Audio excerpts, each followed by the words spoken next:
안녕하십니까. 밝은누리 모임의 이창영입니다. 오늘은 우리 정치를 어떻게 해야지 우리나라가 세계에서 최고로 살기 좋은 나라가 될 수 있는지 그거에 대해서 얘기를 해보도록 하겠습니다. 어저께 미국에서 드디어 트럼프 대통령이 퇴임하고 바이든 대통령이 취임을 했죠. 그래서 CNN이나 이런 데서 하는 얘기도 다 미국의 민주주의를 위험에서부터 수호를 해야 된다. 그런 얘기를 주로 하는 걸 봤습니다. 하도 트럼프 대통령이 그 포퓰리즘적으로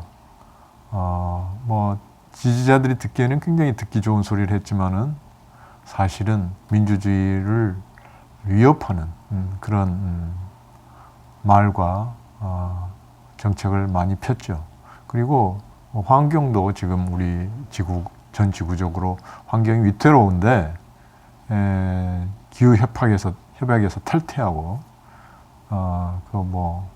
CO2 증가에 의한 기후 온난화가 엉터리다. 그렇게 아주 비과학적인 얘기를 하면서 지구의 미래도 상당히 암울하게 바꾸는 면이 많습니다. 그래서 우리는 지금 우리 정치가 어느 정도 민주주의가 절차적으로 정착된 면이 있습니다. 정권 교체도 평화적으로 하고 있고 지방자치도 정착이 됐고, 그리고 어느 누구도 이제 독재를 하려고 감히 생각을 못하죠. 왜냐하면은 지난번에 국정농단 사태로 대통령이 탄핵을 당하고 감옥에 가 있지 않습니까?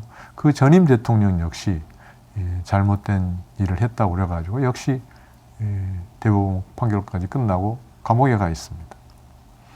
그래서 누구도 이제 한국에서 함부로 독재를 할 수는 없죠. 그러나 트럼프처럼 포퓰리즘적으로 나라를 이끌어갈 수는 있습니다. 그래서 미국의 방송들도 어제 취임식을 하는 걸 보니까 이구동성으로 민주주의가 위험에 빠지는 것을 수호를 해야 된다. 미국이 지금 한 200 몇십 년 동안 지금 민주주의가 진행되었죠. 1700년대 후반부터 지금까지.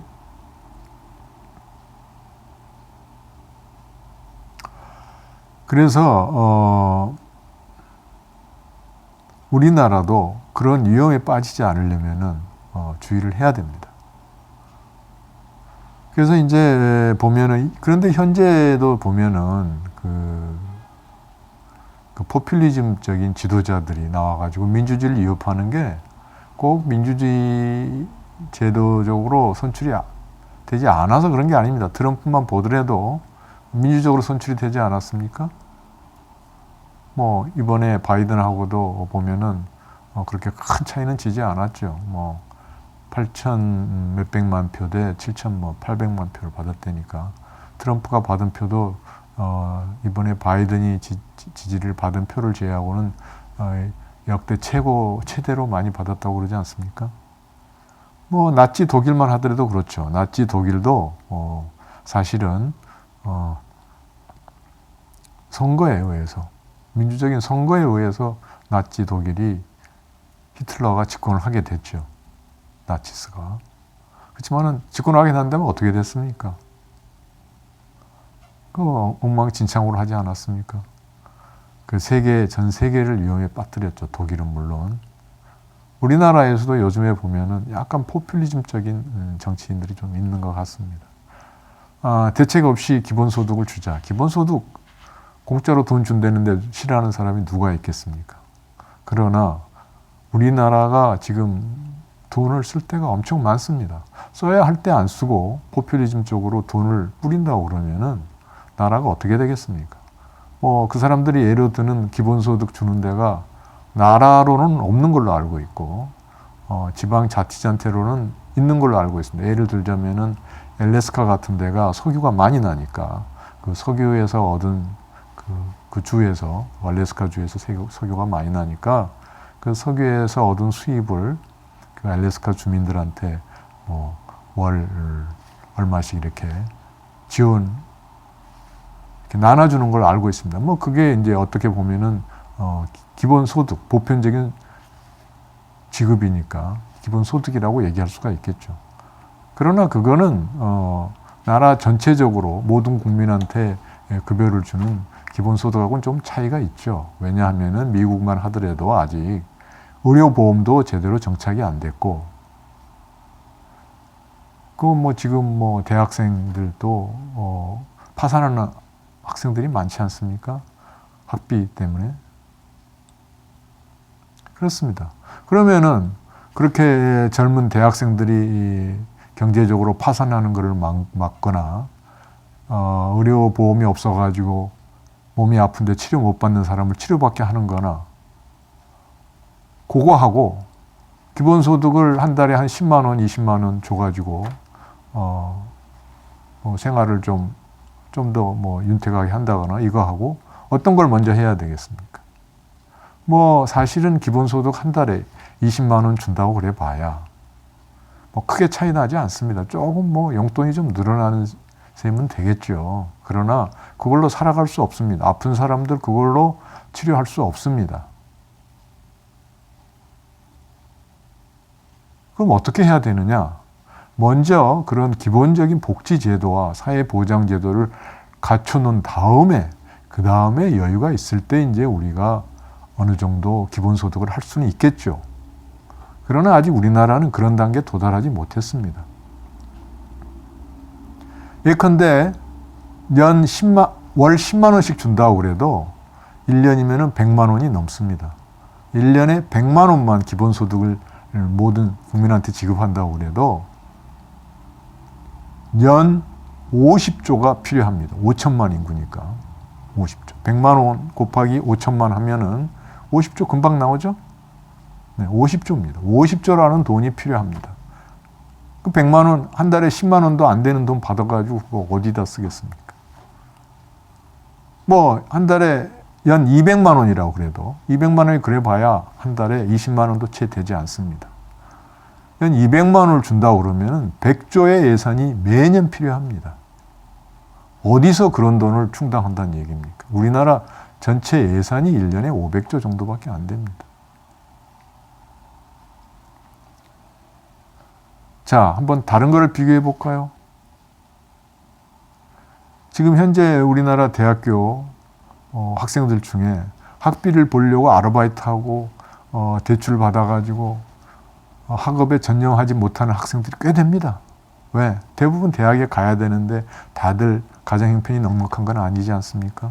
그래서 국가에서 예전에 반값 등록금 문제가 벌써 한 2010년대 초반부터 제기가 돼가지고 지금 국가에서 국가장학금을 주고 있죠.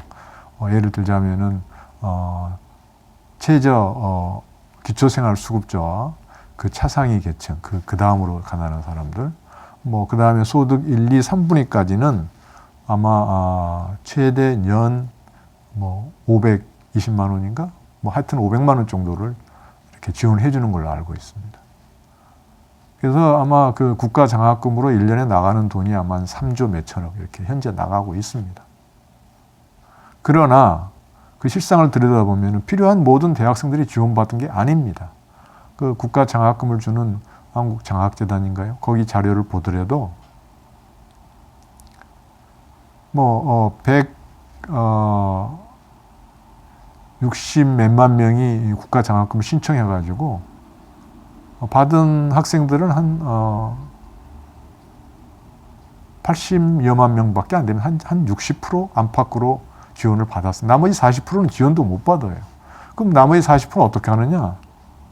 아르바이트해서 메꾸거나 아니면은 대출을 그냥 은행에서 대출 받아가지고 그걸로 이제 빚이 차곡차곡 쌓이겠죠. 그래서 학생들이 졸업을 하고 취업을 해도 그 학자금 대출 그걸 갚느라고 등골이 휘거나 파산하는 경우도 생기지 않습니까? 그런데 그러면 그런 학생들도 대학을 가지 말라고 그래야 되겠습니까? 그럴 수는 없죠.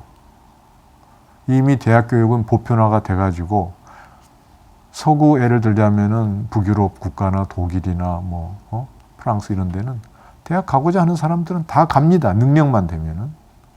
근데 우리나라는 너는 너희 집이 가난하니까 가지 말아라 이렇게 할 수는 없는 거 아닙니까? 그게 바로 교육계의 균등입니다. 교육계의 균등, 그건 우리 헌법에서도 보장하고 있습니다. 행복 추구권을 우리 헌법이 보장하고 있습니다. 각 개인의. 자, 그럼 교육 기회도 균등하게 우리 국가가 줘야 되겠죠. 자, 그래서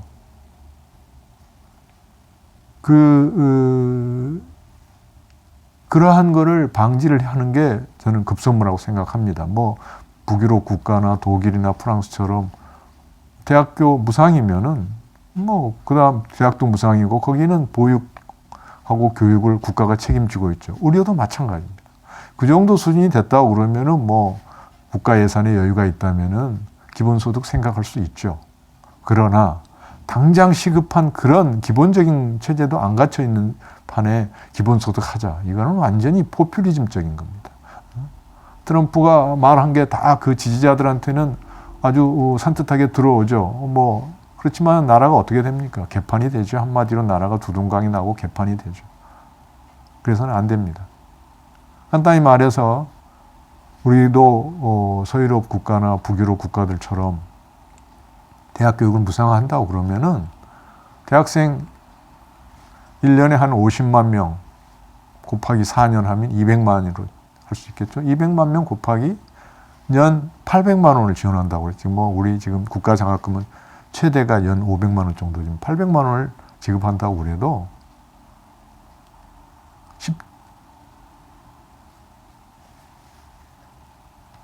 16조입니다. 200만 곱하기 800만 원이니까 16조입니다. 16조. 16조인데 이미 국가 장학금을 한 3, 4조는 나가고 있으니까 15조 정도만 더 있으면은 모든 학생들에 대해서 대학 무상 교육을 할 수가 있습니다. 15조.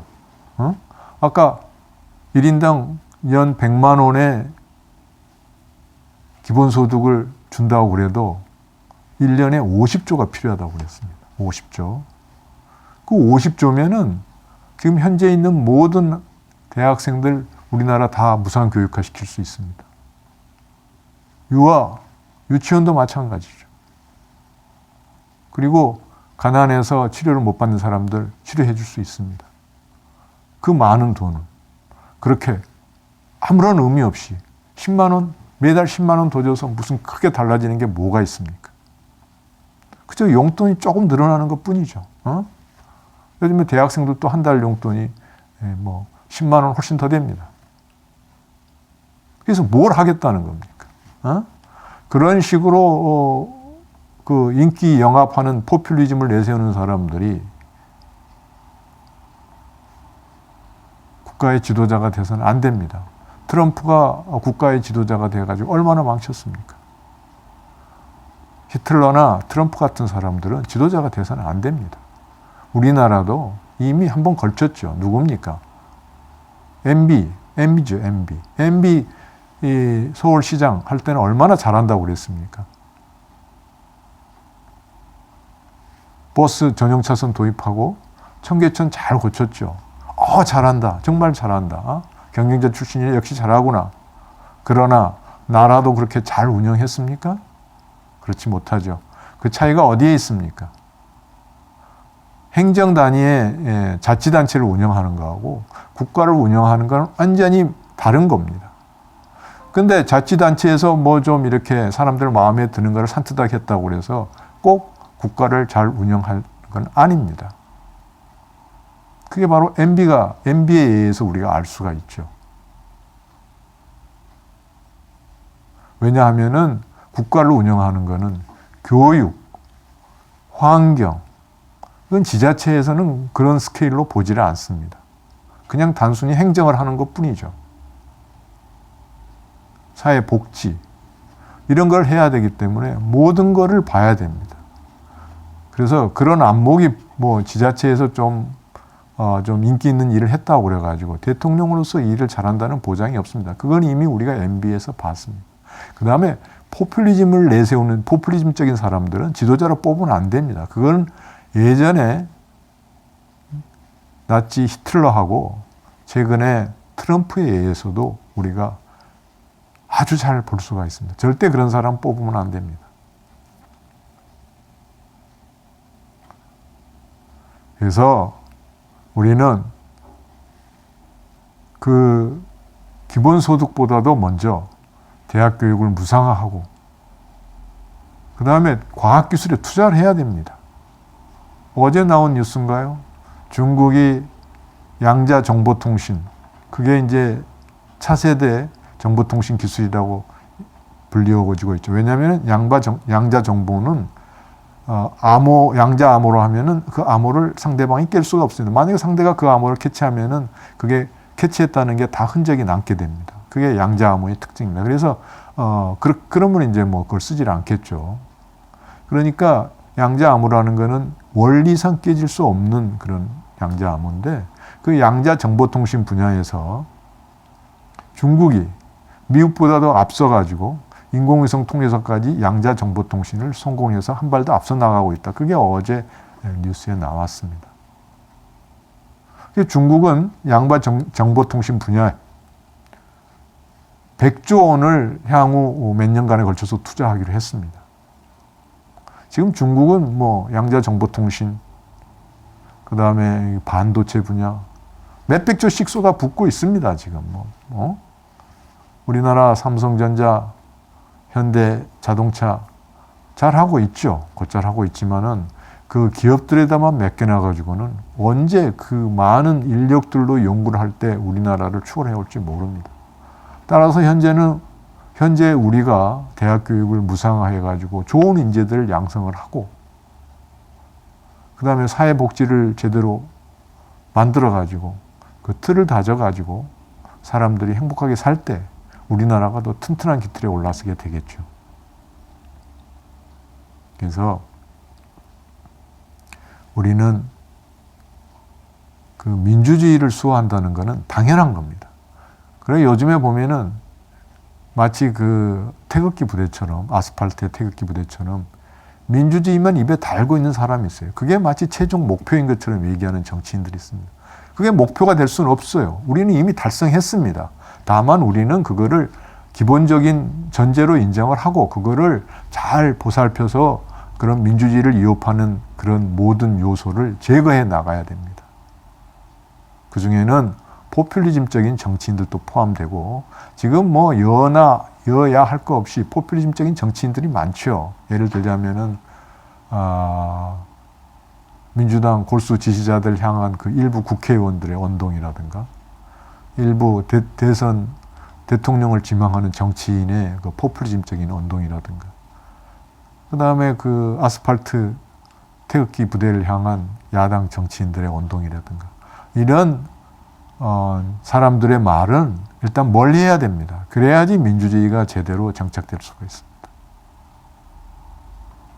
그래서 일단은 그 대학 무상화, 우리나라 지금 초저출산 때문에 엄청나게 힘듭니다. 세계에서 유례가 없습니다. 가임 여성 1인당 평균 출산율 0.9명 이하로 올해 떨어질 거라고 지금 예상을 하고 있습니다. 다른 나라 일본 낮다고 그러죠? 1.4명입니다. 우리나라보다 거의 뭐 60, 70%가 더 높습니다. 프랑스 개인적이라고 그러죠? 거의 2명에 육박합니다. 2명이면은 거의 뭐 인구가 그런 대로 유지될 수 있는 단계죠. 우리나라 0.9명, 인구가 급격히 줄어듭니다. 작년에 우리나라 출산율이 30만 명을 밑돌았다고 그래요. 신생아 출생 숫자가. 올해는 30만 명 이하로 뭐 당연히 떨어지겠죠. 만약에 25만 명이 됐다고 칩시다. 조만간에 그렇게 될 겁니다. 왜냐하면은 지금 이 우리나라 그 신생아 출생아 수가 줄어드는 게 뭐 계속 줄어들고 있습니다. 한 번도 스탑한 적이 없어요. 근 20년 정도는. 2000년대 들어온 이후로. 그래서 2000년대 전에는 신생아 출생아 수가 한 60만에 가까웠습니다. 근데 지금 30만도 채 안 되잖아요. 나중에 10년 후에 만약에 20만이 됐다고 칩시다. 연 20만이 출생하면은 그 출생한 사람들이 100세까지 다 살아도 전체 인구가 2천만 밖에 안 됩니다. 얼마나 적은지 이해가 됩니까? 근데 그 과정에서 경기가 후퇴하겠죠. 인구가 그렇게 급작스레 줄으면 경기가 후퇴하죠. 대학교도 문 닫는 대학들이 속출하고 가게들 문 닫는 가게들이 속출할 겁니다. 집도 빈집들이 많이 생기겠죠. 그럼 경기가 좋아지겠습니까? 뭐가 좋아지겠습니까? 그래서 그 인구의 급격한 감소는 약간 좀 연착륙을 해야 됩니다. 좀 천천히 이렇게 우리가 그 보조를 맞춰가면서 줄여가야지 지금처럼 갑자기 줄어들면 큰일 납니다. 근데 그 저출산, 대한민국이 세계 최저입니다. 학계 출산율 1.0명 이하는 대한민국밖에 없습니다. 아주 조그만 도시국가 제외해놓고. 일본은 학계 출산율 1.4명 됐을 때 재작년에 됐다고 그러죠. 그때 이제 작년에 그런 통계가 나오니까 아베 총리가 이거는 국가적 위기 상황이다. 국가의 위기에 준하는 조치를 취해야 된다 그래가지고 전 범정부적으로 대처를 하고 나섰습니다. 우리나라 1.0명 밑으로 떨어져도 아무런 얘기가 없어요. 지도자들이. 지금 0.9명 밑으로 떨어진데도 아무런 얘기가 없습니다. 그저 코로나 K방역 잘했다는 얘기만 하고 있습니다. 그래서 되겠습니까? 지도자는 그런 책임에서 탈피할 수가 없습니다. 비록 이전의 요인으로 그렇게 됐더라도 그걸 어떻게 개선해 나가겠다는 방안을 밝혀야 됩니다. 그게 미래에 대한 비전이죠. 근데 현재 우리나라 정치인들 중에 그거에 대한 비전을 밝히는 사람이 아무도 없어요. 제가 볼 때는 쓸만한 사람이 아무도 없습니다. 그래서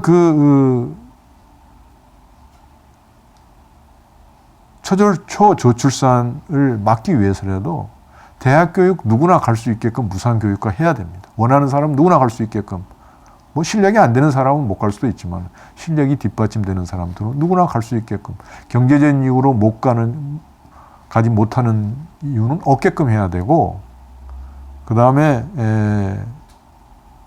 돈이 없어서 치료를 못 받는 그런 일은 없게끔 해야 됩니다.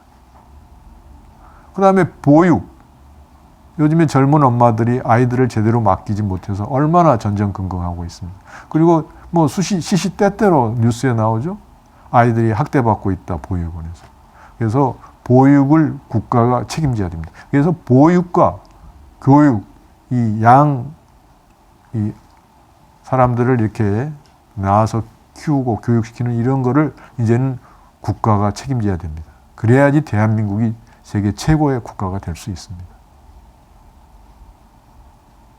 그래야지 우리가 초저출산을 막고 대한민국이 인구가 소멸돼서 없어지는 그런 사태를 피할 수가 있습니다. 네, 감사합니다.